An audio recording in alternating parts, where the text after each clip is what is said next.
Well, in 1999, a firm called Rampart Investment Management got tired of losing business to Bernie Madoff.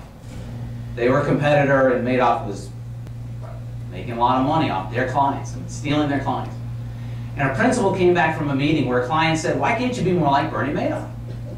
And the principal went to one of his analysts, somebody who was an expert in options, and said, "We need to figure out what he's doing. I want you to figure out exactly what his strategy is, figure out how we can copy it, so that we can get the kind of clients and the client base that he's got." Well, Harry Markopoulos, the man he picked, eventually when he went in front of Congress, said it took him 5 minutes to figure out that Madoff was doing something illegal. He said it took him 4 hours to prove it, but he knew in 5 minutes that something was illegal.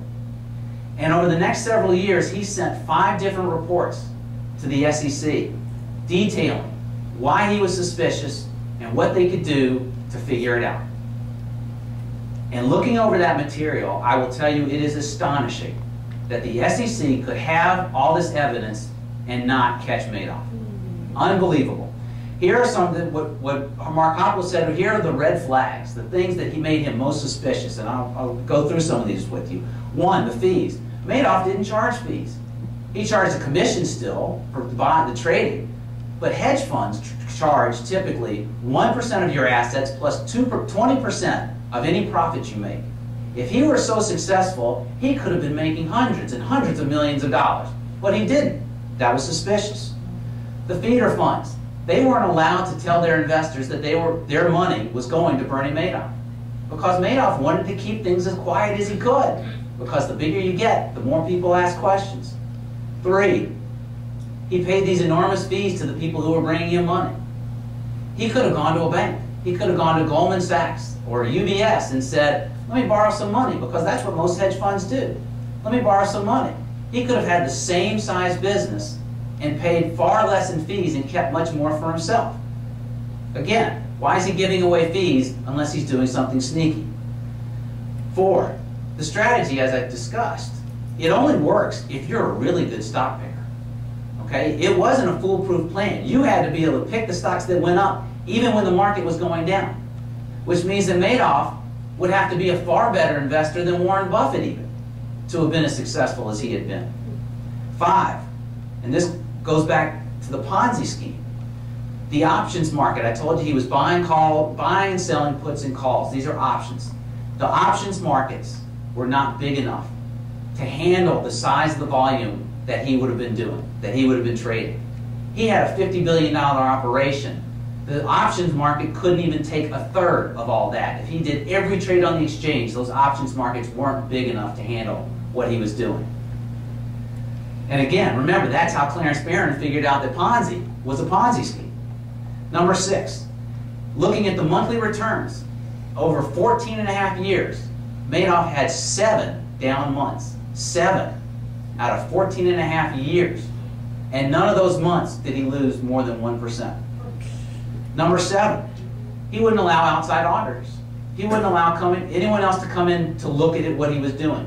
His audit firm was some little firm outside of New York City that no one else used. There was a European firm that came in that was talking to Madoff, and they wanted to invest some money with him. And they said, "We're going to send in our performance audit team to look at what you're doing, make sure that you're doing what you say you're doing." Madoff went crazy. He said, "Absolutely not. I will not let anybody else look at my books. I don't want my competitors to figure out what I'm doing. They'll copy what I'm doing." And so the European guys said, "Fine, we'll pull back our auditors." They gave him $200 million to manage. Number 8, the big brokers in the U.S., they didn't invest in Madoff. They knew. If you knew options, you knew Madoff's strategy would not work the way he claimed it was working. And so those people, the smart, sharp people in New York, they didn't fall for it. They didn't invest with it. And then finally, every December 31st, Bernie Madoff claimed that he liquidated everything. He sold every stock he owned. He got rid of all his options. Why?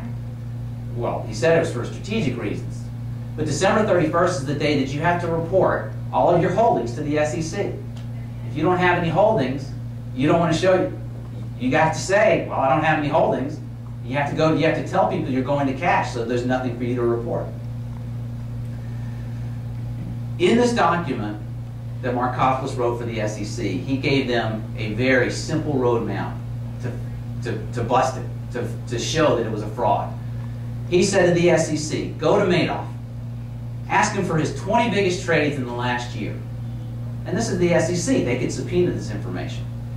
Take those 20 biggest trades. The trades had to be with somebody. He had to have traded with somebody. There was somebody on the other side of those trades.